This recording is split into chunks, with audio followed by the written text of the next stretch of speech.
Last class कहां पे हम लोग थे? हम लोग शुरू किए थे कर्वीलिनियर मोशन। कर्वीलिनियर मोशन का मतलब अगर कंप्लीट सर्कल में नहीं चले, देखिए जो स्ट्रेट लाइन है उसको कई बार हम लोग लीनियर मोशन बोल देते हैं। लीनियर का मतलब है पाथ स्ट्रेट हो, लीनियर मोशन का मतलब पाथ कैसा हो? स्ट्रेट हो। और अगर पाथ कर्व है, अगर पाथ स्ट्रेट रहा तब तो अपना लीनियर मोशन। और अगर आपका पाथ जो है, पाथ वो कर्व है, मेरी बात समझ पा रहे हैं? पाथ अगर कर्व है तो उसी को कर्वीलिनियर मोशन बोल देते हैं। क्या मेरी बात समझ पा रहे हैं? उसी को क्या बोल देते हैं? Curvilinear motion. यही हम लोग लास्ट क्लास स्टार्ट किए थे। तो कर्वीलिनियर मोशन में आप क्या देखे थे? जस्ट हम लोग शॉर्ट में रिवाइज कर रहे हैं। जैसे ऐसा कोई पाथ है तो ये स्ट्रेट लाइन नहीं है, अच्छा कंप्लीट सर्कुलर मोशन भी नहीं है ना, तो इसको बोलते हैं कर्वीलिनियर मोशन। अब कर्वीलिनियर मोशन में हम लोग क्या देखे कि मान लो कोई ऑब्जेक्ट चल रहा है तो इसमें एक नेट फोर्स होगा या नेट एक्सेलरेशन होगा। मान लो इस डायरेक्शन में एक्सेलरेशन है, पर मुझे पता है यहां पर वेलोसिटी कंटिन्यूअस बदल रहा है। अब वेलोसिटी में दो चीजें बदल सकता है, एक तो वेलोसिटी की वैल्यू जिसको आप मैग्नीट्यूड बोलोगे, और एक वेलोसिटी का क्या? डायरेक्शन। क्लियर है ना? तो जो वेलोसिटी की डायरेक्शन बदलता है उस एक्सेलरेशन का नाम क्या होता है? सेंट्रीपिटल या नॉर्मल या रेडियल, तीन तीन नाम जाने। कर्वीलिनियर में उसको जनरली नॉर्मल बोलते हैं। वो कौन सी डायरेक्शन में होता है? तो वेलोसिटी, ये जो टेंजेंट है उसके परपेंडिकुलर डायरेक्शन में। तो मान लो यहां पर वेलोसिटी तुम निकाल रहे हो तो वेलोसिटी का ये डायरेक्शन कुछ होगा, इसके जो परपेंडिकुलर डायरेक्शन में एक्सेलरेशन होगा इसको हम लोग सेंट्रीपिटल बोल दो AC, या नॉर्मल बोल दो AN, या रेडियल बोल दो AR। कुछ भी सिंबल आपको अलग अलग बुक में देखने को मिल सकता है, या अलग अलग टीचर आपको अलग अलग सिंबल यूज करते हुए दिखेंगे। दूसरा, इसी का एक कंपोनेंट वेलोसिटी की डायरेक्शन में भी बनेगा जिसको टेंजेंशियल बोलेंगे। देखो एक्सेलरेशन एक ही होगा पर उसका दो कंपोनेंट है, बात समझ पा रहे हैं? कर्वीलिनियर में जनरली हम लोग नॉर्मल वर्ड यूज करेंगे, नॉर्मल एक्सेलरेशन और टेंजेंशियल एक्सेलरेशन, ठीक है ना? तो हमारा काम क्या होगा बहुत ध्यान से समझिए। जब भी क्वेश्चन आएगा हमें पहली चीज निकालना होगा नेट एक्सेलरेशन।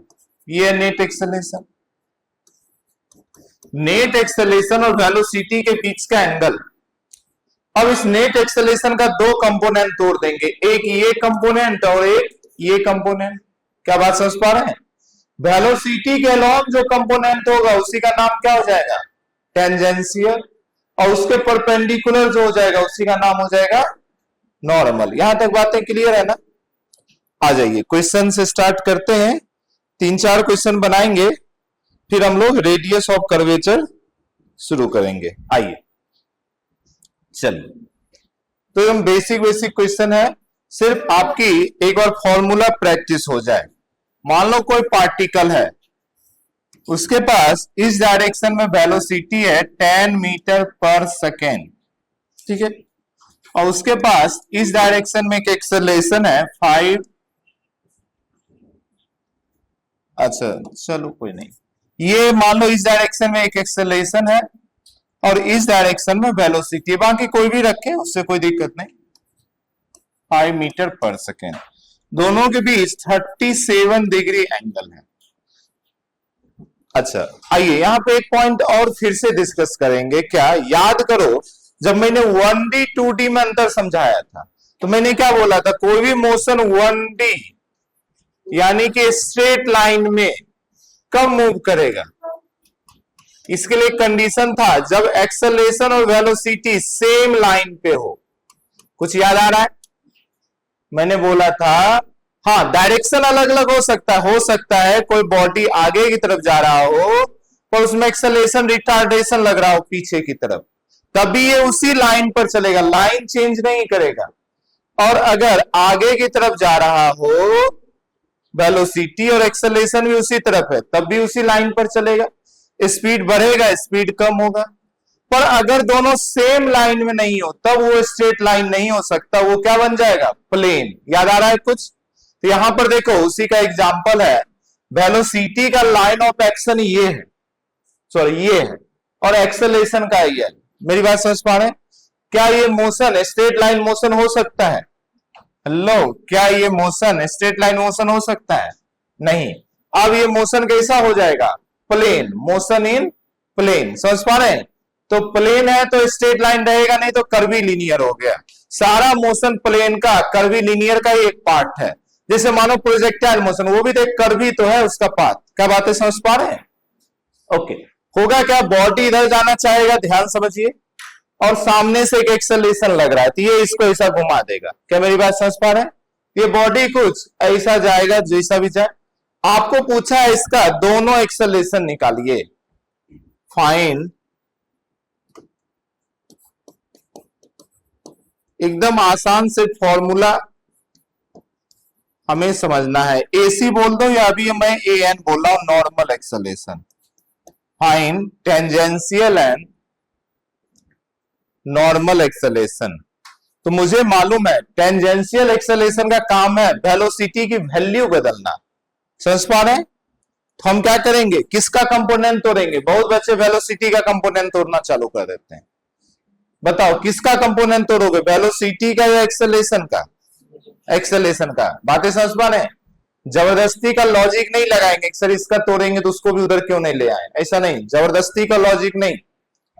हमें एक्सेलरेशन का कंपोनेंट तोड़ना है, तो एक्सेलरेशन का दो कंपोनेंट तोड़ेंगे, एक इधर आ जाएगा, क्या आ जाएगा जी, a cos 37, और दूसरा क्या आएगा इसके परपेंडिकुलर वेलोसिटी के, जो क्या बनेगा a sin 37। मुझे बताओ a sin 37 क्या करेगा?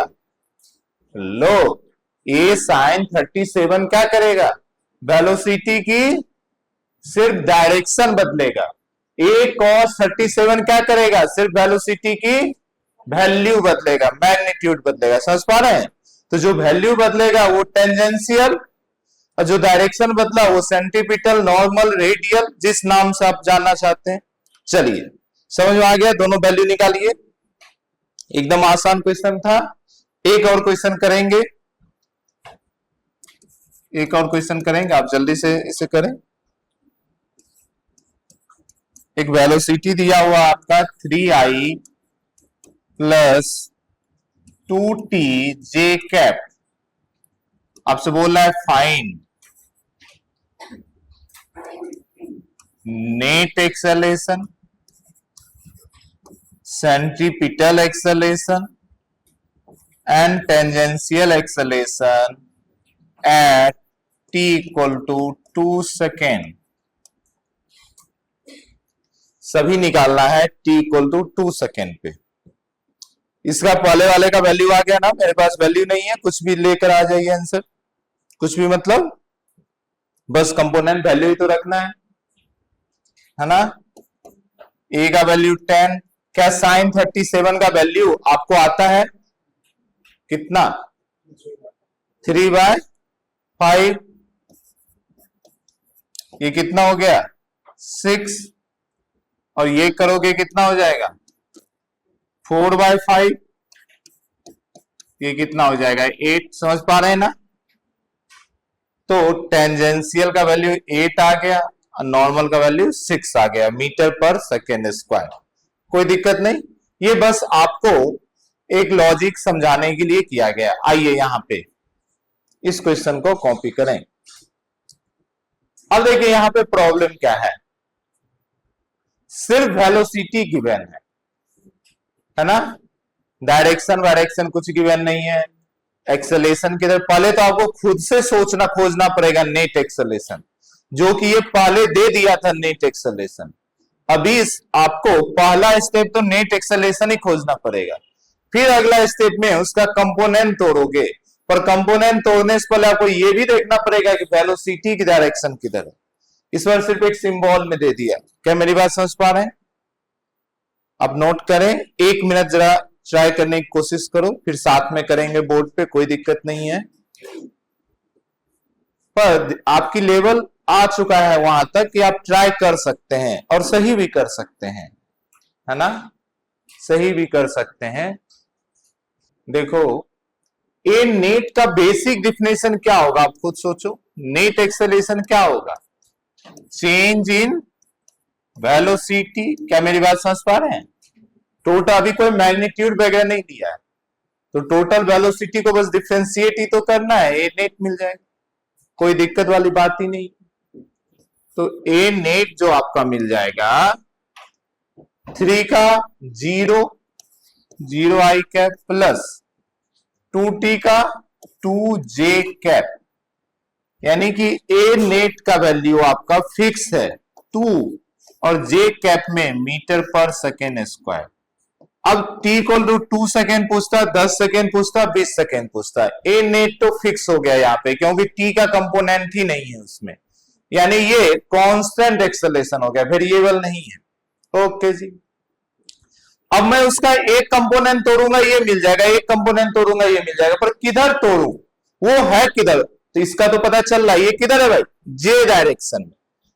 ए नेट का तो पता है, मान लेते हैं this one is I cap H direction, ये है जे कैप और ये है के कैप। तो ए की डायरेक्शन तो मेरे लिए क्लियर हो गया कि ये है ए नेट, ठीक है। पर अब इसको तोड़कर किधर ले जाऊं, वेलोसिटी किधर है ये तो खोजो। तो वेलोसिटी का देखो वैल्यू दिया हुआ है पर उसमें टी है, तो मुझे जिस टाइम पे चाहिए उस टाइम पे निकालो वेलोसिटी। तो ध्यान से देखिए, velocity at v at t equal to 2 second, this one become 3i plus 2 2 जा 4 जे कैप, यानी 2 सेकेंड पर वेलोसिटी इस डायरेक्शन में, ये डायरेक्शन कौन सा है? 3 है उसके एक्स डायरेक्शन में, 4 है उसके जे डायरेक्शन में। आइए उस डायरेक्शन को देखते हैं। तो देखो जरा, वेलोसिटी की मैं डायरेक्शन बना रहा हूं, वेलोसिटी की मैं डायरेक्शन बदल रहा हूं। ये डायरेक्शन है वेलोसिटी का 3i और 4 प्लस किया, हेड से टेल को जोड़ा, देखो 4j, ऐसा ही ना वेक्टर को जोड़ते हैं, तो रिजल्टेंट किधर आएगा? ये कहीं आएगा। क्या आपको समझ में आया? तो ये डायरेक्शन है वेलोसिटी का। अब बताओ वेलोसिटी का वैल्यू कितना है, क्या बता सकते हैं? 3 प्लस 4 कितना होता है? 5, वेक्टर में under root 3 square 4 square, Pythagoras जैसे भी सोचो, ये वैल्यू भी 5 आ गया। यानी मुझे इस ए नेट का जिसकी वैल्यू आपको 2 आया हुआ है, ए नेट जिसका वैल्यू 2 आया हुआ है, अब मुझे समझ में आ गया, इसका 2 कंपोनेंट तोड़ेंगे, एक इस डायरेक्शन में, एक इसके परपेंडिकुलर डायरेक्शन में। पर भाई साहब मुझे ये एंगल भी तो चाहिए, क्या ये एंगल बता पाएंगे? कैसे सोचेंगे ये एंगल, जल्दी बोलो, क्या वो एंगल सोच पाएंगे? वेक्टर तो इतना साल परे, ये 3 ये 4, तो ये एंगल नहीं पता है आपको, क्या हो जाएगा बोलो? tan थीटा अगर लगाते हो तो क्या हो जाएगा? 4/3, क्या यही होगा? 4/3 कितना एंगल होता है पता है आपको? साइन, सॉरी साइन क्यों बोल रहे, कितना एंगल हो जाएगा? 50, बातें समझ पा रहे हैं? 57 या 53? 53, क्लियर है ना? ये एंगल हो गया 53। अच्छा ये एंगल 53, पर ये एंगल तो आपको चाहिए ही नहीं, आपको तोड़ना तो ए है, तो ये एंगल भी बता सकते हैं, कितना एंगल? 37। अब देखिए आप कितने आराम से तोड़ सकते हैं ए नेट का एक कंपोनेंट और एक कंपोनेंट, क्लियर है ना? आइए काम करें जरा, अब आराम से डायग्राम बना के, थोड़ा डायग्राम को बड़ा बनाइए। कुछ लोग ऐसा डायग्राम बनाते हैं वो लगता है कुछ तो कॉम्प्लेक्स है, देखकर ही डर जाए, दोबारा आप रिवीजन ही नहीं कर पाओगे, खुद का डायग्राम खुद को नहीं समझ में आएगा। यहां से आ गया tan थीटा से पता चला ये है 53 डिग्री,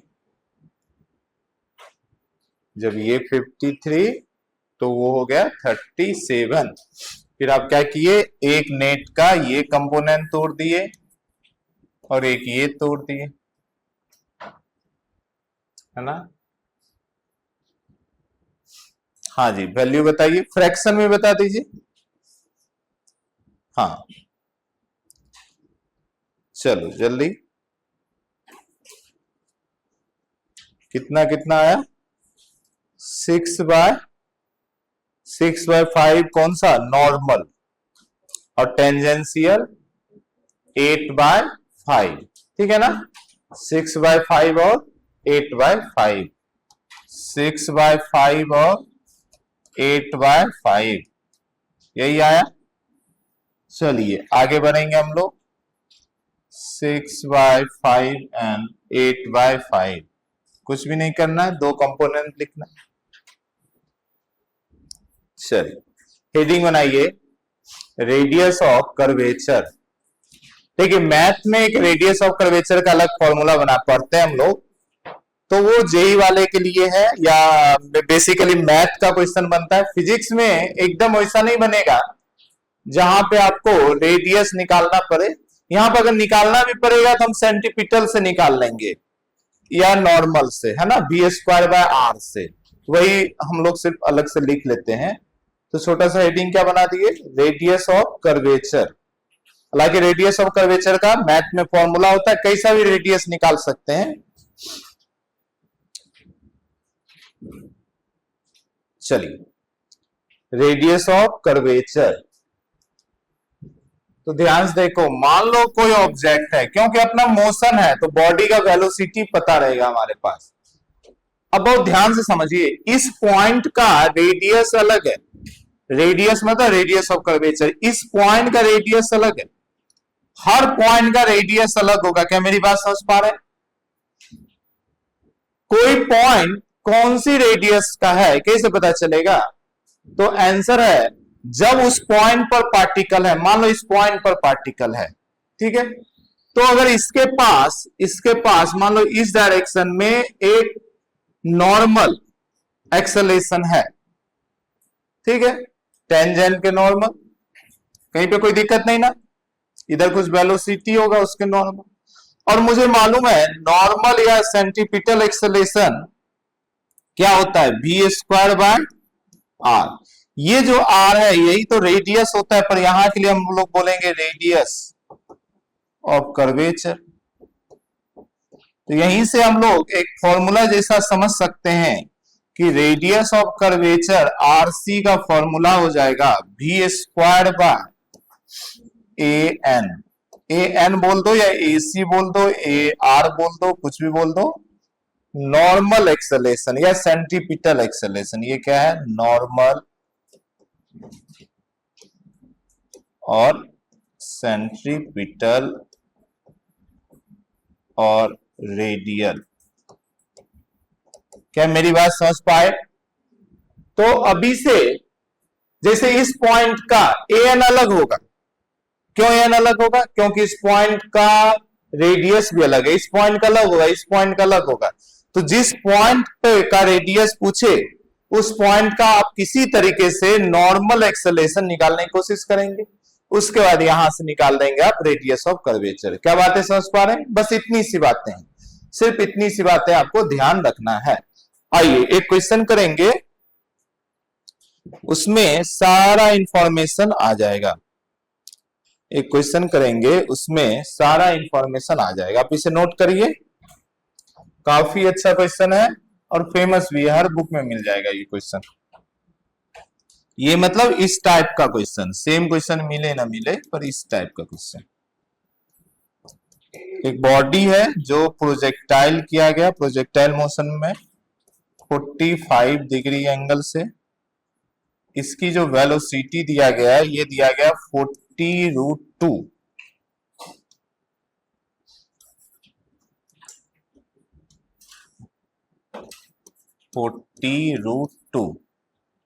ठीक है जी। अब हमसे बोला है फाइंड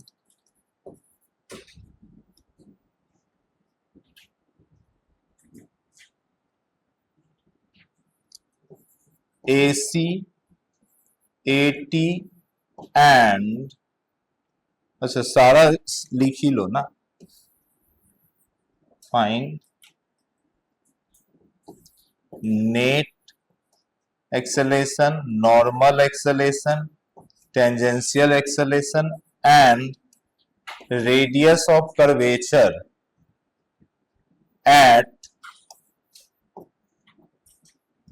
पहला t इक्वल टू 1 सेकेंड, दूसरा t equal to 4 second and third one is t equal to 7 second. I, बहुत ही सिंपल क्वेश्चन है, पर इस क्वेश्चन में सारा कंसेप्ट क्लियर हो जाएगा और थोड़ा प्रोजेक्टाइल में जो जंग लग गया आपका बहुत दिन पड़ा हुआ, थोड़ा रिवाइज भी हो जाएगा, है ना। बिना प्रोजेक्टाइल के कंसेप्ट का भी कर सकते हो, ठीक है। तो कुल मिलाकर 3 टाइम ड्यूरेशन, देखो 3 टाइम ड्यूरेशन क्यों दिया, वही बात है कि हर पॉइंट का अलग अलग होगा। तो t इक्वल टू 1 सेकेंड पर ये कोई एक पार्टिकुलर पॉइंट पे होगा, वहां का रेडियस, वहां का एक्सेलरेशन निकालेंगे। इसका पाथ तो आपको समझ में आ ही रहा है, ये कुछ ऐसा पाथ पे चलेगा, देखकर ही समझ में आ गया प्रोजेक्टाइल है। अब जरा सोचो शुरुआत कैसे करें, एक माइंड में सीक्वेंस में बैठना चाहिए। आपको मालूम है कि आरसी तो तभी निकाल सकते हैं जब आपको क्या मालूम हो, नॉर्मल, यानी कि आरसी लिखा हुआ भी लास्ट में, निकालवेंगे भी लास्ट में। अच्छा नॉर्मल कैसे निकाल सकते हैं, तो नॉर्मल जो है और टेंजेंशियल ये किससे निकलता है, इसके कंपोनेंट से। क्या मेरी बात समझ पा रहे हैं। तो कुल मिलाकर नेट एक्सेलरेशन चाहिए। अच्छा नेट एक्सेलरेशन कैसे निकलेगा, निकलेगा या निकला हुआ है, ये बताओ। क्या इस बॉडी में जो बॉडी चल रहा है, कोई पूछे नेट एक्सेलरेशन, सोच पा रहे हैं नेट एक्सेलरेशन क्या है जी, जी नहीं है। अरे भाई बॉडी हवा में रहेगा कहीं पे तो कौन सा एक्सेलरेशन उस पर काम कर रहा है, जी ही ना काम कर रहा है। एक मान लो ये बॉडी यहां चला गया, इसमें कौन सा है एक्सेलरेशन, टोटल एक्सेलरेशन क्या है, एक ही ना, टोटल फोर्स ग्रेविटेशन ही है ना। पूरा प्रोजेक्टाइल तो पड़ गए भाई, या फ्री फॉल, हवा में कोई चीज होता है तो उस पर एक ही ना फोर्स होता है ग्रेविटेशन, तो एकमात्र एक्सेलरेशन होगा ए नेट, और उसका डायरेक्शन भी हमेशा फिक्स है। तो ए नेट तो किसी भी टाइम पर जी होगा यानी 10 होगा, और डायरेक्शन किधर होगा, वर्टिकल डाउनवर्ड, वो तो क्लियर है। अब आपको क्या करना है, ए एन और ए टी कैसे निकालोगे, उसका कंपोनेंट तोड़ोगे, पर किस डायरेक्शन में कंपोनेंट तोड़े। मान लो ये आपको पता चल गया कि ये ए नेट है जिसकी वैल्यू जी है, पर इसका 2 कंपोनेंट किधर तोड़े, तो वेलोसिटी पता हो जाए तो इसकी डायरेक्शन में तोड़ोगे। मान लो यहां पे वेलोसिटी की डायरेक्शन ये है, तो इसका एक कंपोनेंट ये तोड़ दोगे, 2 कंपोनेंट दूसरा ये तोड़ देंगे। क्या मेरी बात समझ पा रहे हैं। यानी कुल मिलाकर हर पॉइंट पर वेलोसिटी की डायरेक्शन निकालना पड़ेगा, समझ पा रहे हैं। चलो मैं फर्स्ट क्वेश्चन सॉल्व कर दे रहा हूं, साथ में करेंगे, बाकी दोनों अभी करेंगे आप। आइए तो फर्स्ट क्वेश्चन कर रहे हैं हम लोग।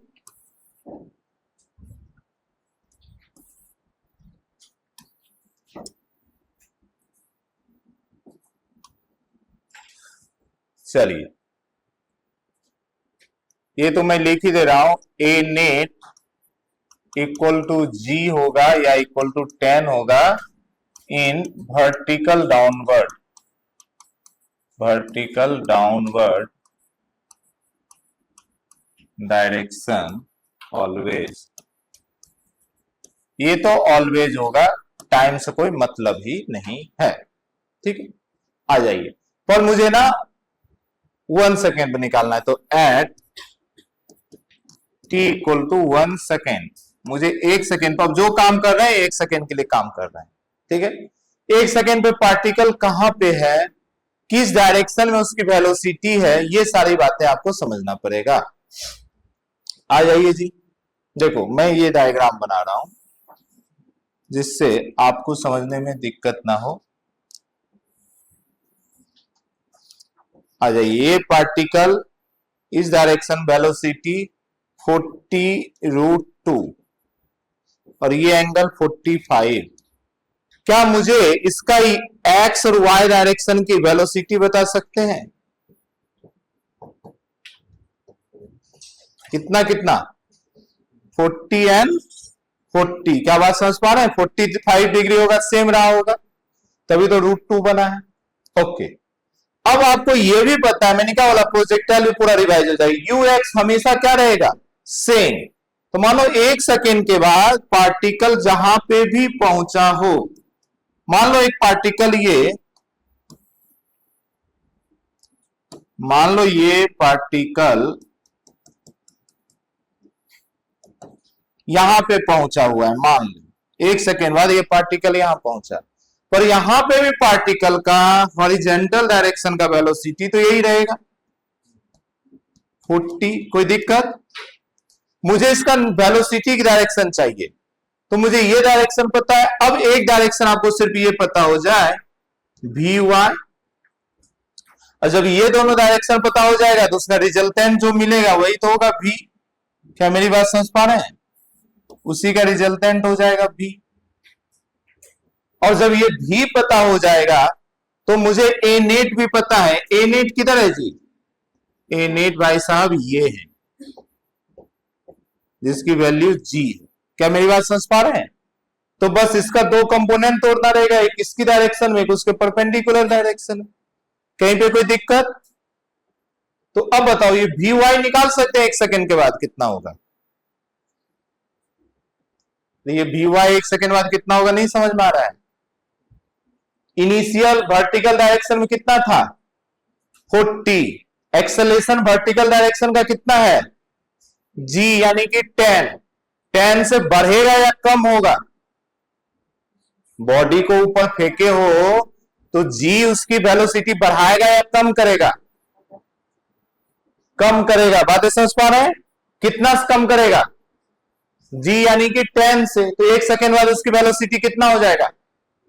30 नहीं हो जाएगा जी? क्या सोच रहा है भाई?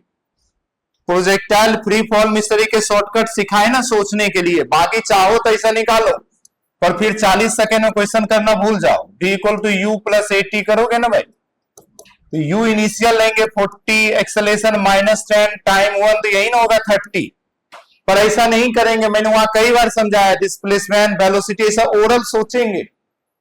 अगर इनिशियल 40 है, एक्सेलेरेशन वर्टिकल का मालूम है 10 होता है जी, और जी लग रहा है नीचे, बॉडी ऊपर, तो वो कम कर रहा है ना, रिटार्डेशन है, तो 1 सेकेंड बाद कितना बच जाएगा? 30। क्या ये बात समझ पाए? दोनों का रिजल्टेंट ये होगा, ये भी समझ पाए? अब आपको समझ में आ गया ये एंगल कैसे निकालेंगे। ये वेक्टर को इधर लेकर आ जाओ। क्या बात समझ पा रहे हैं? तो क्या ये एंगल निकाल पाएंगे? कैसे निकालेंगे? tan थीटा इक्वल टू, मान लो ये वाला कंपोनेंट इधर अगर लेकर आते हो बी वाई, तो क्या हो जाएगा जी? 30/40। क्या मेरी बात समझ पा रहे हैं? यानी 3/4। 3/4 कितना एंगल होता है जी? 37। तो थीटा का वैल्यू क्या आ गया? 37। तो ये एंगल समझ में आ गया ना, 37 डिग्री है। कहीं पे कोई दिक्कत? अब बहुत ध्यान से समझिए, देखो यहां पे थोड़ा ध्यान से देखो, ये आपको दिख रहा है ना, लास्ट बेंच दिख रहा है ना, थोड़ा छोटा ट्रायंगल बन गया। भी यहां है, ए यहां, ए का सीधा उतना बड़ा कंपोनेंट नहीं तोड़ सकते हैं, ये रेक्टेंगुलर कंपोनेंट होता है 90 डिग्री का, ये सीधे 135 डिग्री 140 डिग्री नहीं तोड़ सकते। तो आप देखो बहुत ध्यान से, खुद सोचो, अभी जो इसका हॉरिजेंटल डायरेक्शन में कोई होगा क्या है? मैं क्या बोल रहा हूं बहुत ध्यान समझो, आप हाँ ना में आंसर देना। क्या अभी इस डायरेक्शन में, कहां गए, इस डायरेक्शन में कोई एक्सेलेरेशन है, या इस डायरेक्शन में एक्सेलेरेशन है? मुझे बताओ। धीरे धीरे वेलोसिटी बढ़ रहा है या कम हो रहा है? उसकी वैल्यू कम हो रहा है, यानी इस डायरेक्शन है ही नहीं। 80 किधर है जी? इस डायरेक्शन में। क्या मेरी बात समझ पाए? 80 इस डायरेक्शन में है, वेलोसिटी के अपोजिट डायरेक्शन में, समझ पाए? और दूसरा होगा इसके, एक ये तोड़ा और एक ये तोड़ा, समझ पा रहे हैं? ये 80 बनेगा, ये an बनेगा। हेलो, क्या मेरी बात समझ पाए? तो अब ये एंगल तो आपको ये चाहिए, किसी तरीके से ये एंगल निकालिए। क्या ये एंगल निकाल सकते हैं?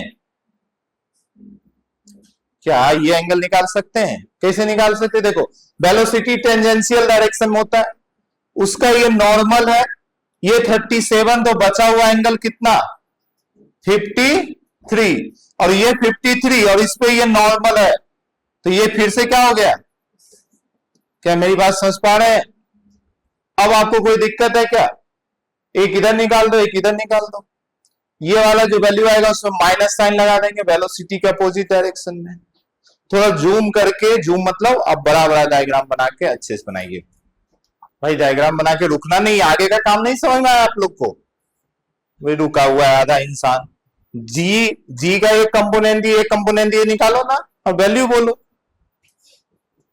ये तो 10 हो ही गया, मतलब इसके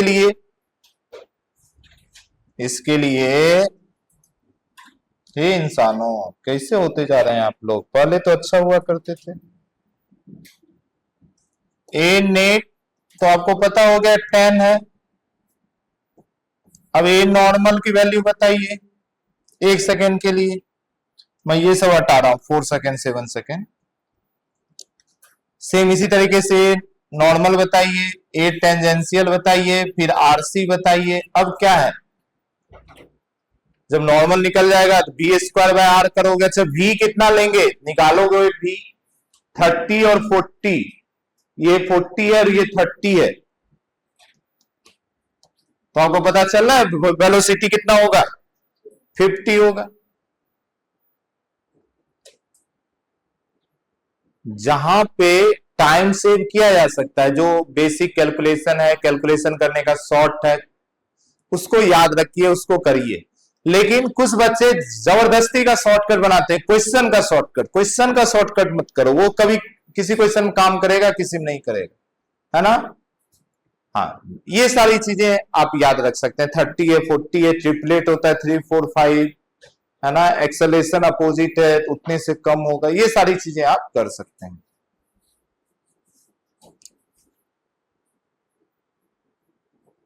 क्या किसी को नॉर्मल मिला? कितना मिला? 3 8। क्या नॉर्मल आप लोग का 8 आ रहा है? ऐसा 2 आ रहा है? सभी का 8 आ रहा है? आ ही नहीं रहा है, बहुत मुश्किल हो रहा है क्या भाई? 10 cos 37, इसकी वैल्यू निकालना इतना ही मुश्किल है क्या? यही ना होगा जी। जी का वैल्यू 10, an मतलब cos 37, है ना? cos 37 का वैल्यू याद है 4/5, तो क्या दिक्कत है? 8 तो सही है। जल्दी करो भाई,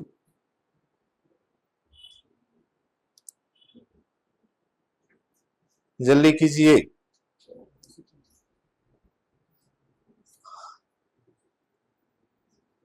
80 कितना हो गया? 6 लेंगे या -6? -6 अपोजिट डायरेक्शन जा रहा है, बातें समझ पा रहे हैं? ये क्या लेंगे? -6।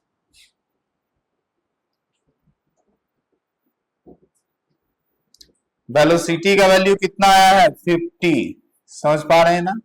तो आरसी निकाल दो, बी स्क्वायर बाय ए सी, है ना? ये कैसे निकालेंगे? बी स्क्वायर बाय ए सी या ए एन, ठीक है? तो 50 का स्क्वायर और नॉर्मल अपना किधर गया? इधर 8, यही ना करोगे? चलिए, तो एक हो गया, बाकी का 2 होमवर्क करेंगे, अभी करेंगे, देख लो, कर सकते हो तो एक कर लो। t इक्वल टू 4 सेकेंड पे एक कर लीजिए, लास्ट वाला घर पे करना। पहले इसे कंप्लीट करो, इसे अच्छे से कंप्लीट कीजिए, क्योंकि जब भी भूलेंगे घर पे रिवाइज करेंगे। पहला क्वेश्चन किसी भी पैटर्न का बहुत ही अच्छे से करें, एक एक स्टेप लिखें, ऐसा कि घर पे रिवाइज करते समय आपको समझ में आए। फिर अगली क्वेश्चन से आपको जितना चीजें माइंड वर्क करना है उतना माइंड में कर लें, जितना आपको लगे कि नहीं कैलकुलेशन करना है। पर पहला क्वेश्चन रिवीजन के लिए करें, इसलिए मैं एटलीस्ट 2 क्वेश्चन तो करवाता ही हूं आपको। तो t इक्वल टू 4 सेकेंड पे, t इक्वल टू 4 सेकेंड पे आप ये सारी चीजें एक बार निकालें। 2-4 बार गलतियां होंगी, कोई बात नहीं है, पर एक बार इस लर्निंग प्रोसेस में ऐड हो जाएंगे, सीख जाएंगे, तो आपको समझ में आने लगेगा, फिर आपको भी क्वेश्चन करने में अच्छा फील होगा। At t equal to 4 second की हम लोग बातें कर रहे हैं। जल्दी मुझे बताओ, ए नेट, फिर ए नॉर्मल, ए टेंजेंशियल और radius of curvature. A net किसी को सोचना है क्या? ए नेट तो आप सभी को पता है कितना हो जाएगा, जी, और किधर वर्टिकल डाउनवर्ड। 4 सेकेंड में पता चला बॉडी कहां पे है, वेलोसिटी कितना है बॉडी का। 4 सेकेंड के बाद बॉडी कहां पे होगा ये भी तो पता होना चाहिए, तब तो डायरेक्शन वगैरह निकालोगे। क्या आप सोच पा रहे हैं 4 सेकेंड बाद कहां पे होगा बॉडी? कहां पे? आंसर है टॉप मोस्ट पॉइंट पे। कैसे पता चल गया मुझे दिखा था इधर कितना 40, 1 सेकेंड बाद 30, फिर 1 सेकेंड बाद 10 से कम होते जाएगा ना एक्सेलेरेशन, 2 सेकेंड बाद 20 बचेगा, 3 सेकेंड बाद 20 से 10 कम हुआ 10, और 4 सेकेंड बाद 0। तो मेरे दिमाग में आया, अरे वर्टिकल वेलोसिटी 0 कब होता है? टॉप पॉइंट पे। याद आ रहा है कुछ? यानी 4 सेकेंड पे बॉडी तो यहां पे है, it has only one velocity, यही उसका नेट वेलोसिटी भी होगा, ये दूसरा तो है ही नहीं उसके पास। ये भाई साहब क्या हो रहा है? तो ये है इसके पास, यही है 40। क्लियर है ना? ऊपर की डायरेक्शन में तो वेलोसिटी ही नहीं है। और ए नेट, यही है ए नेट। क्या मेरी बात समझ पा रहे हैं? अब जरा मुझे बताओ, इस इंस्टेंट पे कोई ऐसा एक्सेलेरेशन है क्या जो 40 की वैल्यू बढ़ा दे? 40 तो कांस्टेंट होता है ना। या आप खुद सोचो, इसका कंपोनेंट अगर ये तोड़ोगे तो 90 डिग्री पे कंपोनेंट क्या हो जाएगा? cos 90 0। क्या मेरी बात समझ पा रहे हैं? तो 80 का वैल्यू क्या हो जाएगा भाई? 0। कहीं पे कोई दिक्कत? और ये तो वेलोसिटी के परपेंडिकुलर ही है, यानी नॉर्मल भी वही है। अभी तो साफ साफ समझ में आ रहा है, ये नेट ही नॉर्मल है। कहीं पे कोई दिक्कत? तब क्या दिक्कत है? अच्छा, आरसी कैसे निकालोगे? यही तो वेलोसिटी है, यानी 40 का स्क्वायर बाय एसी यानी कि जी 10। आपका आंसर वही आना चाहिए जो 1 सेकेंड का आया, क्योंकि प्रोजेक्टाइल पढ़े थे, बट इसके बाद सिमेट्री होता है। क्लियर है ना? चलिए आगे बढ़ते हैं हम लोग। नेक्स्ट टॉपिक हम लोग करेंगे एंगुलर वेलोसिटी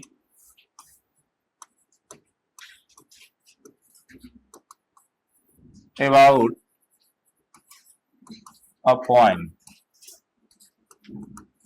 देखिए, कर्वी लिनियर मोशन या इवन तो स्ट्रेट लाइन मोशन में भी एंगुलर वेलोसिटी होता है। बहुत ध्यान समझो, अभी पढ़ रहे थे सर्कुलर मोशन। क्या सर्कुलर मोशन जब था, ध्यान समझे मेरी बातें, जब सर्कुलर मोशन था, कोई बॉडी सर्कल में चल रहा है, तो ये पार्टिकल के पास लीनियर वेलोसिटी है, यस नो? है ना? क्या इसके पास लीनियर एक्सेलरेशन है, यस नो? अरे है ना भाई, तब तो निकाल रहे हो। तो इसका उल्टा अगर मैं आपसे बोलूं, इसका उल्टा मैं अगर आपसे बोलूं कि भाई एक पार्टिकल स्ट्रेट लाइन में चल रहा है, एक पार्टिकल स्ट्रेट लाइन में चल रहा है, वेलोसिटी b से, कुछ एक्सेलरेशन a है, इसके पास ओमेगा होगा या नहीं होगा? एंगुलर डिस्प्लेसमेंट थीटा होगा या नहीं होगा? एंगुलर एक्सेलरेशन अल्फा होगा या नहीं होगा? यानी आपने सर्कुलर मोशन में सारा लीनियर को रख दिया, बोल रहे हैं वहां पर भी है, ए भी है, एस भी है, सब कुछ है। तो क्या स्ट्रेट लाइन में एंगुलर वाली क्वांटिटी होगा, यस नो? जरा बताओ। होगा तो किधर होगा? किधर इधर थीटा दिख रहा है आपको? सोचो, मैं इधर मिटा रहा हूं। आंसर होगा, होगा तभी तो टॉपिक है, नहीं होता तो टॉपिक ही नहीं होता। बहुत ध्यान से समझिए होता क्या है। देखिए फिजिक्स में मैंने आपको शुरुआत में समझाया था, कुछ चीजें क्या है ना, मैंने फर्स्ट क्लास सेकंड क्लास में को समझाया था। फिजिक्स में जो भी इंफॉर्मेशन होता है वो देता कौन है? ऑब्जर्वर। कौन देता है? ऑब्जर्वर। एक ना रेफरेंस होता है ना, पॉइंट ऑफ रेफरेंस, ऑब्जर्वर। आप जो बोल रहे हो कि इसकी वेलोसिटी 10 मीटर पर सेकेंड है या समथिंग है, वो कौन बता रहा है? ऑब्जर्वर। यानी कोई ना कोई क्या होगा? ऑब्जर्वर ही होगा। मेरी बात समझ पा रहे हैं?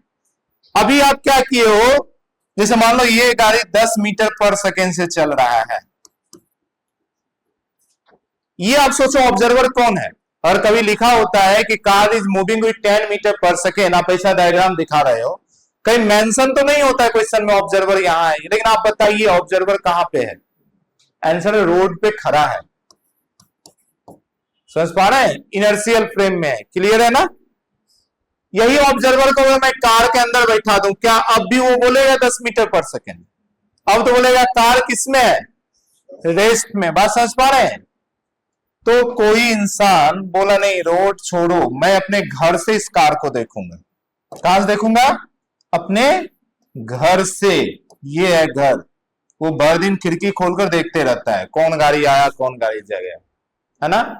अब सोचो जब गाड़ी यहां पे था तो वो कैसे देख रहा था? हमारे यहाँ किसी चीज की इमेज हमारी रेटिना कैसे बनता है हम जानते हैं ना, लाइट स्ट्रेट लाइन में आता है, एटलीस्ट हम मान के ऐसा ही चलते हैं। क्लियर है ना? इसका इमेज यहां कैसे बना भाई? इसका इमेज ऐसा बना, ऐसा लाइट गया होगा कुछ। क्लियर है ना? अब ये गाड़ी अगर यहां से यहां चला गया, मेरी बात समझ पा रहे हैं? तो क्या ऐसा ही देखते रहेगा, गाड़ी दिखेगा? नहीं, ऐसा देख रहा था मान लो, अब वो अपनी मुंडी को ऐसा घुमाएगा, सर को ऐसा घुमाएगा। क्या मेरी बात समझ पा रहे हैं? तो वो कैसा मोशन करेगा अपने आप को? Angular motion. क्या मेरी बात समझ पा रहे हैं? तो हम बोलेंगे वो अपनी, कोई ऑब्जर्वर खुद का मोशन तो बताता नहीं, खुद का क्या बताता है? रेस्ट है हम। वो किसका बताता है? ऑब्जेक्ट का। तो क्या बोलेगा? इतना एंगुलर डिस्प्लेसमेंट हुआ इसका। क्या मेरी बात समझ पा रहे हैं? जितनी टाइम के साथ वो सर घुमाएगा उस टाइम को डिवाइड कर देगा, तो यहीं पे वो क्या बता देगा? ओमेगा। क्या मेरी बात समझ पा रहे हैं? फिर उसी को टाइम से डिवाइड कर देगा तो उसी क्या बता देगा? अल्फा। क्या मेरी बात समझ पा रहे हैं? तो कोई लीनियर मोशन का, कोई ऑब्जेक्ट स्ट्रेट लाइन में, फिर भी उसका सारा एंगुलर क्वांटिटी होगा। क्या बात समझ पा रहे हैं? आप खड़े हो, मान लो आप ना एक जगह खड़े हो, कोई रोड पे गाड़ी जा रहा है, गाड़ी को आप कंटिन्यूअस देखना चाह रहे हो, तो क्या आप सीधा देखते रहोगे? आप क्या करोगे? गाड़ी तो ऐसा जा रहा है पर अपनी मुंडी को ऐसा, सर को ऐसा घुमाएंगे। क्या मेरी बात समझ पा रहे हैं? आप अपने हेड का मोशन कैसा है आपका? एंगुलर। समझ पा रहे हैं? अच्छा कितना घुमाएंगे? उसी टाइम के साथ घुमाएंगे ना, वो जैसे जैसे आगे बढ़ेगा आपका सर घूमते रहना चाहिए। क्या मेरी बात समझ पा रहे हैं? तो वही सेम रियल टाइम में ये सारी बातें हैं।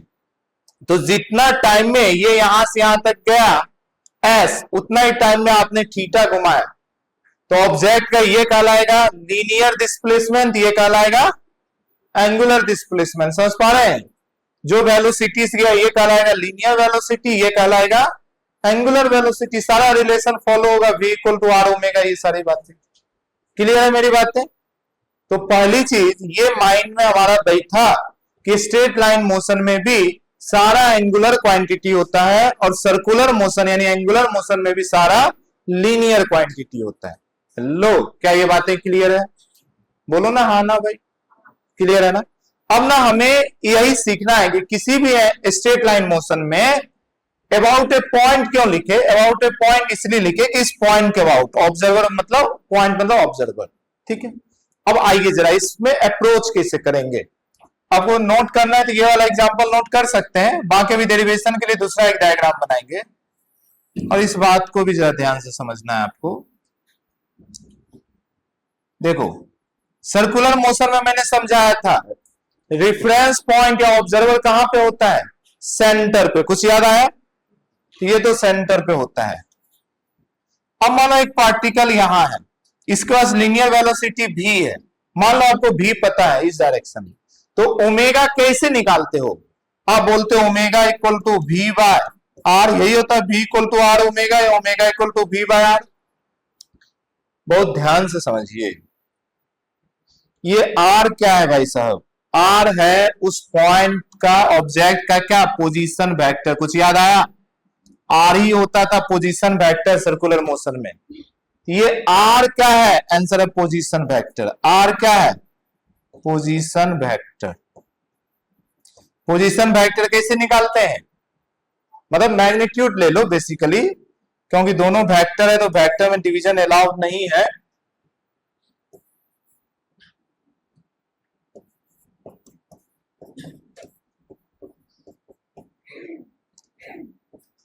ठीक है, ओके। तो आर क्या है, पोजीशन वेक्टर। अब पोजीशन वेक्टर से हमारा वेलोसिटी कितने एंगल पे होता था, 90 डिग्री पे, यानी इस पे क्या होता था, परपेंडिकुलर या नॉर्मल। क्या मेरी बात समझ पा रहे हैं? तो ये वेलोसिटी जो होता था हमेशा, ये होता था perpendicular to position vector. Hello, क्या इतनी बातें कुछ दिमाग में गया, ये जो लिखा हुआ है कुछ दिमाग में गया? ओमेगा सर्कुलर मोशन में कुछ ऐसा ही होता था, है ना। अभी देखो दो दो वेलोसिटी होगा फिर आप कंफ्यूज करोगे, इसीलिए मैं ये सारी चीजें दिखा रहा हूं। ओमेगा निकालने के लिए कौन सी वेलोसिटी होनी चाहिए, जो पोजीशन वेक्टर के क्या हो, परपेंडिकुलर। क्या ये बातें समझ पा रहे हैं?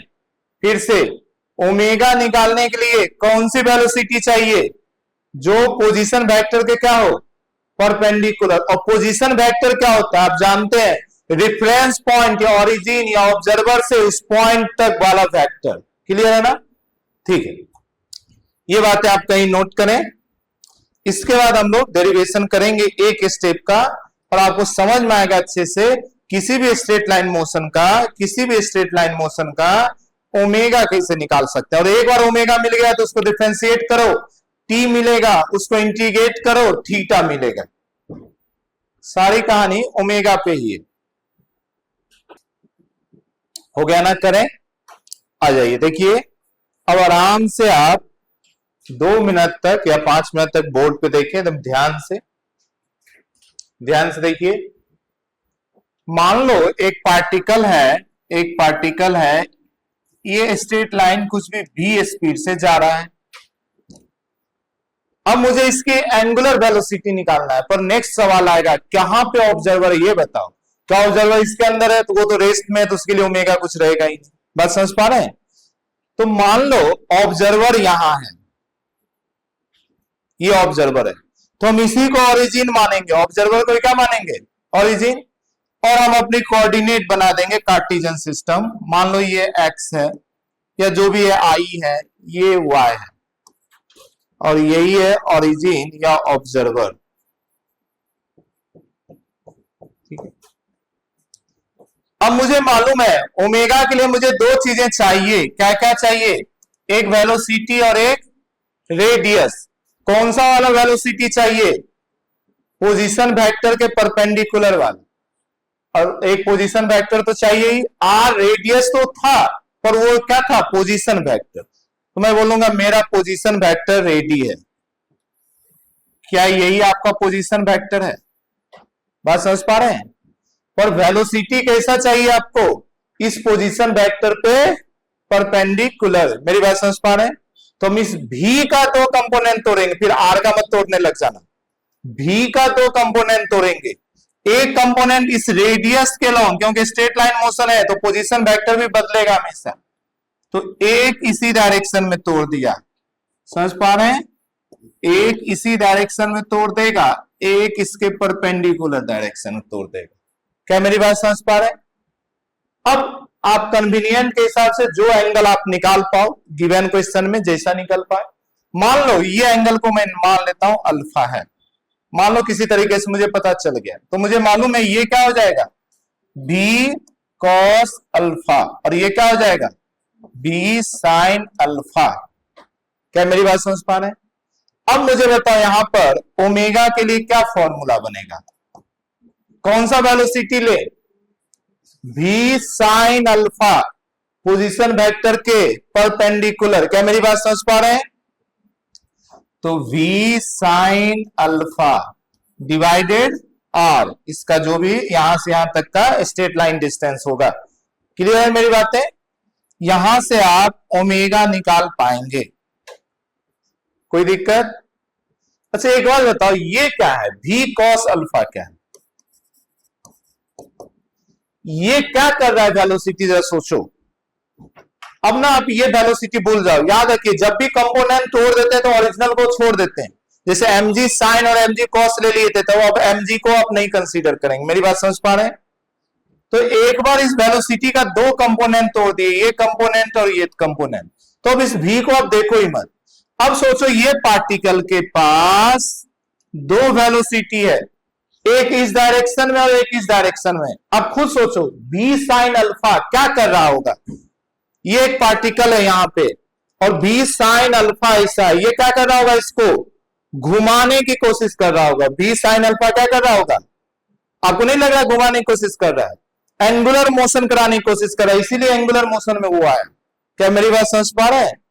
और ये v cos अल्फा क्या कर रहा होगा? इस आर को स्ट्रेच करने की कोशिश कर रहा होगा, उसे आगे ले जाने की कोशिश कर रहा होगा। क्या मेरी बात समझ पा रहे हैं? ये उसका लीनियर वेलोसिटी एक तरीके का हो गया। ये इस आर को चेंज करने की कोशिश कर, ये क्या इस आर को चेंज करेगा? नहीं, ये इसी आर का अबाउट घुमा देगा गोल। इस आर को चेंज कौन करेगा? v cos alpha. ये वेलोसिटी है जो कि आर को चेंज कर रहा है, इसको बोल सकते हैं dr/dt। क्या मेरी बात समझ पा रहे हैं? या वेक्टर फॉर्म में भी इसको लिख सकते हैं, v cos अल्फा इक्वल टू d। आर का सिर्फ मैग्नीट्यूड चेंज करेगा, ये आर का एंगल नहीं चेंज करेगा। मान लो ये एंगल कुछ थीटा था, तो आर का सिर्फ ये क्या करेगा? इसी लाइन में ना खींचते हुए चला जाएगा। आर का लेंथ चेंज करेगा, यानी कि उसकी सिर्फ मैग्नीट्यूड, या तो स्केलर फॉर्म में लिखो या वेक्टर फॉर्म लिखेंगे तो ये लाइन का मतलब समझते हैं ना, मोड का मतलब मैग्नीट्यूड। क्या बातें समझ पा रहे हैं? चलिए बस इतना ही जानकारी है, नोट कर लीजिए।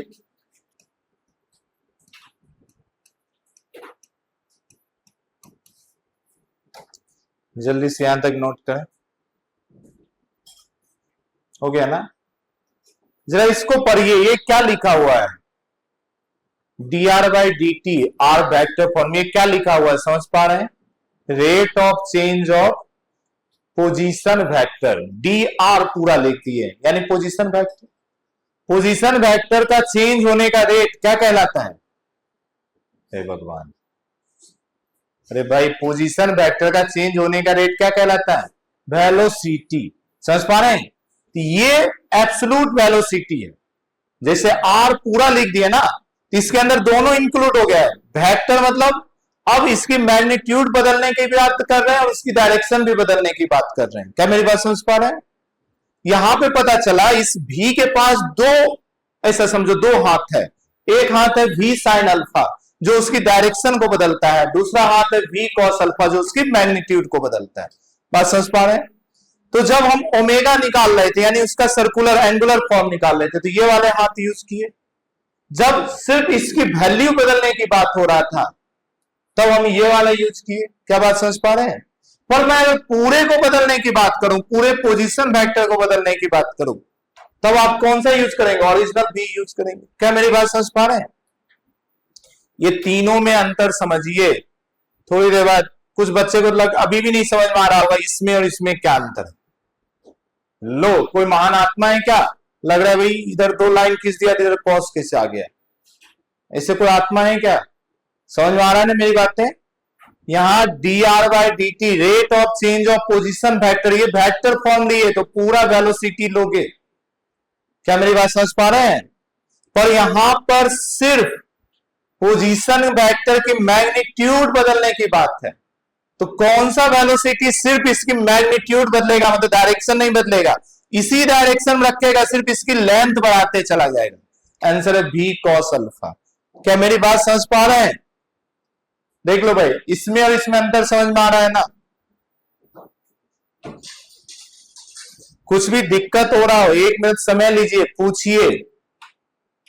ऐसा तो नहीं है एक एक एमआरआई मशीन में डालकर मैं रिपोर्ट निकाल के चेक करूंगा, समझ में नहीं आया, आया 2% आया, हीमोग्लोबिन का लेवल कम हो गया, ऐसा तो नहीं है। आप पूछिए भाई यहाँ ये समझ में आया नहीं आया, फिर मैं उससे समझाऊंगा, मैं दूसरे तरीके से एक्सप्लेन करूं। पर आप अगर नहीं पूछोगे तो फिर वो डाउट बना रह जाएगा, फिर अच्छी क्वेश्चन आपसे नहीं बनेगी,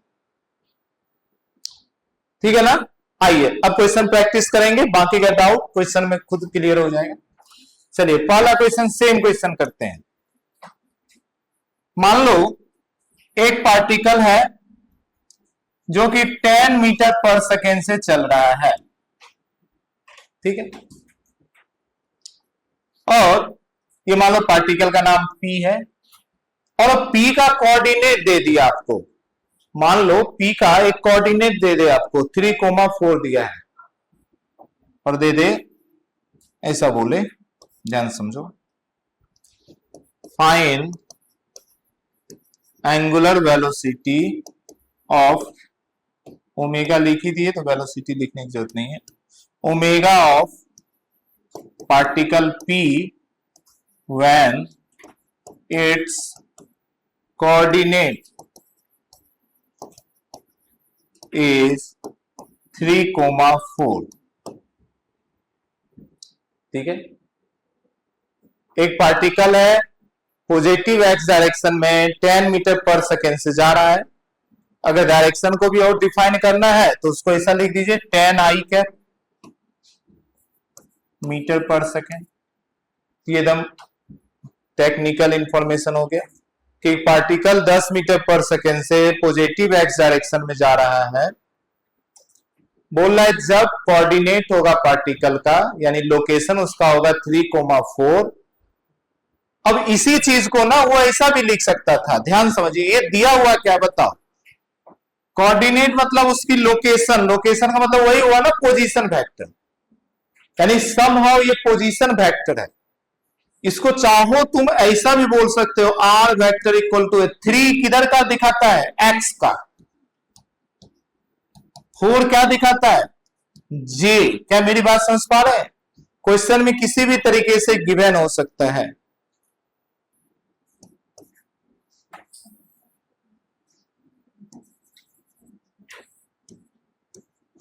क्या आप ऐसा सोच पा रहे हैं? ये ऑब्जर्वर है वो, लो यही ना कोऑर्डिनेट है P, क्या आप ऐसा सोच पा रहे हैं?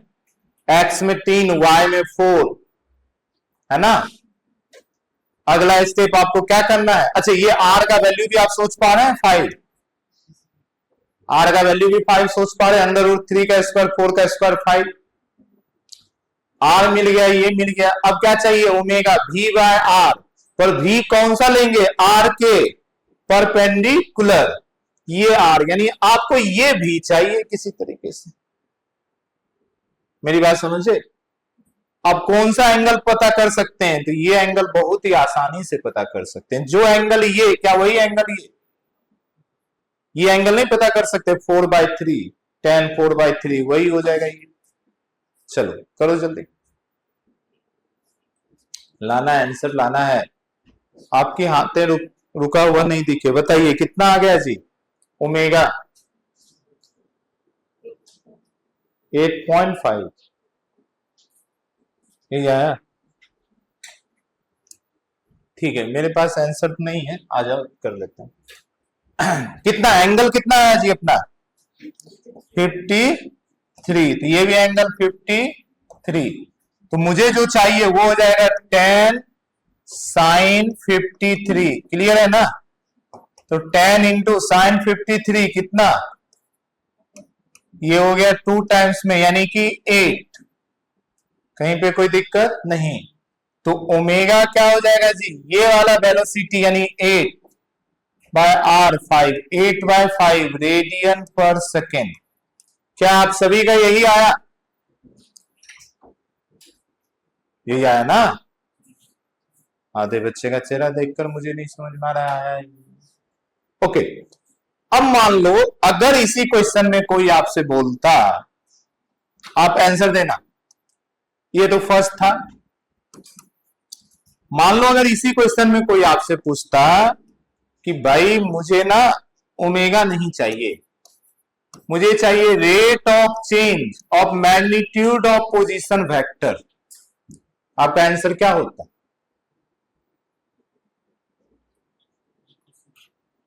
v cos 53। समझ पा रहे हैं? इसका आंसर क्या हो जाता है? ये वाला कंपोनेंट होता ना जी, v cos 53 यानी tan cos 53 कितना, यानी कि 6 मीटर पर सेकेंड होगा ही, पर सेकेंड। समझ पा रहे हैं? अगर कोई बोलता है ये सब छोड़ो, मुझे बताओ rate of change of position vector, तब आप क्या बताते? हेलो, तब आप क्या बताते? बोलते तुम मजाक कर रहे हो, तुम ही वेलोसिटी दिए फिर से पूछ रहे हो। क्या मेरी बात समझ पा रहे हैं? वही होता ना जो वेलोसिटी दी है। आइए लिखिए, नेक्स्ट क्वेश्चन लिखिए, जल्दी से कंप्लीट करो। कुछ भी डाउट हो पूछो, अदरवाइज नेक्स्ट क्वेश्चन लिखेंगे। लिखिए लिखिए, नेक्स्ट क्वेश्चन लिखिए जल्दी, लास्ट क्वेश्चन करके हम लोग वाइंड अप करेंगे। लिखिए, position vector of particle is,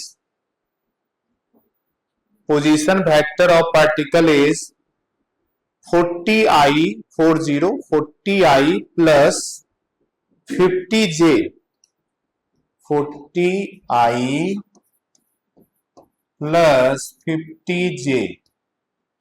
position vector of particle is 40i plus 50j, full stop. देखिए, find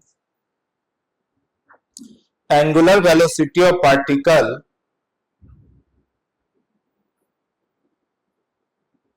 find angular velocity of particle after 2 second,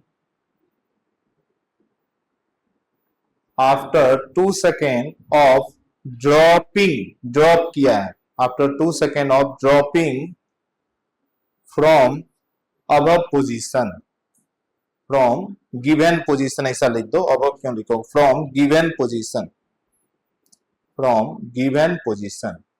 यानी एक पोजीशन दे दिया, ये पोजीशन पे पार्टिकल है, वहां से पार्टिकल को ड्रॉप कर दिया, तो बोला ड्रॉप करने के 2 सेकेंड के बाद पार्टिकल का एंगुलर वेलोसिटी कितना होगा।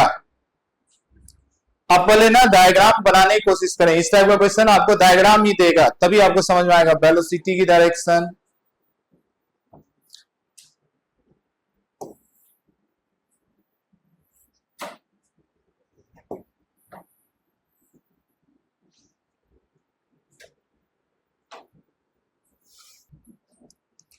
क्या आप ऐसा बना पा रहे हैं? शुरुआती पोजीशन x में 40, y में 50, ये है पार्टिकल का पोजीशन। क्या आप ऐसा बना पा रहे हैं?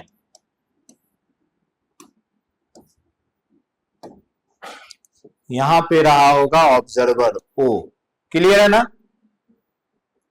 अब यहां से पार्टिकल को ड्रॉप किया, तो 2 सेकेंड के बाद पार्टिकल यहां कहीं आ गया होगा, क्या आप समझ पा रहे हैं? यहां से यहां तक इन 2 सेकेंड। तो अब जो ओमेगा निकालना वो यहां का निकालना है। क्या आप बता सकते हैं यहां से यहां तक कितना डिस्टेंस चला है? हेलो, यहां से यहां तक कितना डिस्टेंस चला है पता है आपको?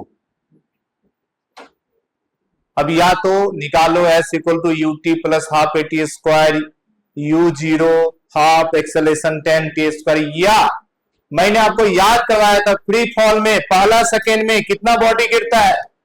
5 मीटर। उसके बाद उसका जो डिस्प्लेसमेंट एक एक सेकेंड में कैसा चलेगा? 1 3 5 ऐसा रेशियो में, याद आ रहा है?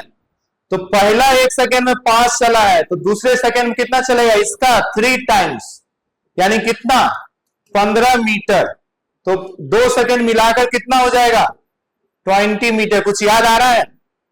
या तो फिर निकालो बेसिक फॉर्मूले से, s equal to ut plus half at square. यह हम लोग फ्री फॉल में सीख चुके हैं कि पहले सेकेंड में 5 मीटर चलता है, और उसका सेम इंटरवल में उसका जो होता है गैलीलियो ऑड नंबर याद करो 1 3 5 7, यानी पहले में 5 तो दूसरे में 15, 3 टाइम्स। क्लियर है ना? तो पहले 2 सेकेंड में ऑब्जेक्ट कितना चल गया होगा जी? बोलो 20 मीटर। कहीं पे कोई दिक्कत? तो बचा कितना? 30। बचा कितना? 30। तो देखो अब इसका पोजीशन वेक्टर भी आपको पता हो गया, नहीं पता हो गया? 30 और 40 फिर से कितना? 50। कहीं पे कोई दिक्कत? अच्छा, वेलोसिटी, यहां पे वेलोसिटी बताओ, पहले कौन सी डायरेक्शन होगा ये बताओ। जब बॉडी 2 सेकेंड बाद बॉडी का वेलोसिटी खोजने जाओगे किधर होगा? नीचे की तरफ। कोई दिक्कत नहीं ना? वेलोसिटी तो होगा भाई साहब का नीचे की तरफ, वेलोसिटी तो होगा नीचे की तरफ। और कितना होगा बता सकते हैं? ओरल v equal to u plus 8, इसे तो निकाल ही सकते हो, u 0 8 10 टाइम 2 सेकेंड। ओरल सोचो, 0 से पहला 1 सेकेंड में एक्सेलरेशन कितना चेंज किया होगा? 10, और g 10 ही है ना। 1 सेकेंड में कितना चेंज किया? 10। कितना हो गया? 10। फिर 1 सेकेंड में कितना चेंज किया? 10। तो 10 का 10 चेंज हो गया, कितना हो गया? 20, 20। बात समझ पा रहे हैं? अरे भाई जी नीचे की तरफ है 10, ये यही प्रॉमिस करता है ना कि मैं 1 सेकेंड में वेलोसिटी को 10 से चेंज कर दूंगा। आपका u 0 था तो पहले सेकेंड में उसने u को 10 से चेंज कर दिया, मतलब कितना हो गया? 10। फिर अगले 1 सेकेंड में इस 10 को 10 से चेंज करेगा, कितना हो जाएगा? क्या मेरी बात समझ पा रहे हैं? 3 सेकेंड बाद बताओ उस पार्टिकल का वेलोसिटी कितना हो जाएगा? 30। समझ पा रहे हैं? 4 सेकेंड बाद कितना हो जाएगा? 40। और नहीं तो ये समझो v equal to u plus 80। u जब 0 है तो यही ना a इंटू टी, a का वैल्यू 10, तो टाइम जितना दोगे उतना होते जाएगा। तो ऐसा कैलकुलेशन कीजिए। पर मैंने आपको बोला है कि थोड़ा इस तरीके से सोचने की आदत डालिए। बताइए जी वेलोसिटी कितना हो गया? 20 मीटर पर सेकेंड। कहीं पे कोई दिक्कत? क्या ये भी चाहिए आपको? नहीं, आपको चाहिए आर के परपेंडिकुलर। लो, आपको क्या चाहिए? आर के परपेंडिकुलर। आर का परपेंडिकुलर दिख रहा है तो ये बी का 2 कंपोनेंट कुछ टूटेगा, एक इस डायरेक्शन में और एक इस डायरेक्शन में। कहीं पे कोई दिक्कत? अब किसी तरीके से ये एंगल या ये एंगल निकालो, निकाल पाएंगे? ये 90 है, ये एंगल निकल जाएगा, फिर ये एंगल निकल जाएगा। आप मुझे ओमेगा बता रहे हैं, कितना आ गया? 8/25। देखो ओमेगा का वैल्यू मेरे पास है 8/25। क्या आपका भी यही आ रहा है? क्लियर है ना? हम सभी का 8/25 आया है। ओके।